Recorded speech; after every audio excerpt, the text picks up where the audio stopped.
Here's how I took my client Jay from basically being in a relationship with a 5 out of 10 girl to having girls chase him so hard that he was getting makeouts in the break room at work. Watch this video, I'll tell you how.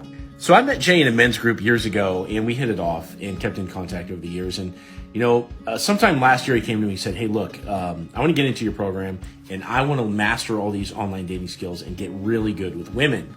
Now, Jay just got out of a relationship, and the girl really wasn't much to speak of. The relationship wasn't that great. She wasn't that hot per se. And I realize that's subjective, but again, this was the kind of guy, who was really, really fitness oriented.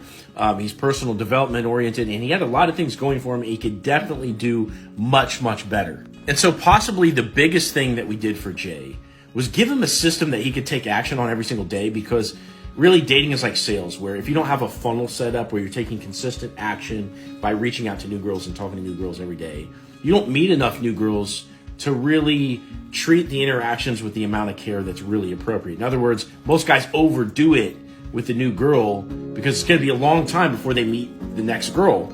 And one of the other things that we did was show them how, you should get a 10 out of 10 girl. There should be no reason why you don't shoot for the stars when you're a single guy. Okay, and the reason why guys do is that, it's emotionally difficult to be in the single dating world. Like, you get rejected, and it can be hard to get the kind of girl, oftentimes because they're intimidating or you're in competition with other guys, but it can be hard to get that. So we convinced him that it was a good thing to do. Now, in Jay's case, he was a veteran, so he was no stranger to hard work. So once we showed him what the system looks like, and he could execute it on every single day, and he had this idea in his mind of like, okay, this is the type of girl I should get. It wasn't that long between then, like when he started, and then, going to work every single day because he was a nurse, and having all the girls at work, like seeing the difference between when he started and once he got into the program. And all of a sudden they were all chasing after him. And one of the girls actually pulled him into the break room and started making out with him right in the break room.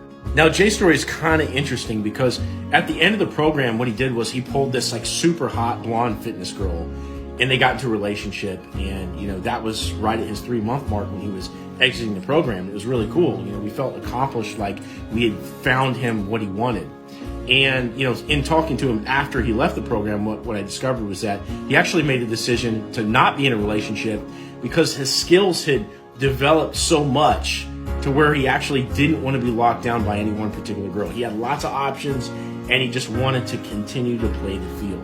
Now, while it's my personal goal to get people into relationships, because I think that for men, that's the highest level of personal development that they can get when they're accountable to a life partner and they can share things together. But for the men that aren't ready for that, I think it's really cool that a guy would want to stay single, because most people, they can't handle what it takes to be able to consistently date all different kind of women and stay in that single dating world. So if you want to be like Jay and have all the girls at work chasing after you, and then ultimately find that smoking hot girl, whether you stay with her or not, to be able to have access to a girl like that, okay, what I want you to do is click on your profile over here, click the link in my profile, and apply for one-on-one coaching, where we'll have a discussion about where you're at right now, where you're going to go, and what it's going to take to get there.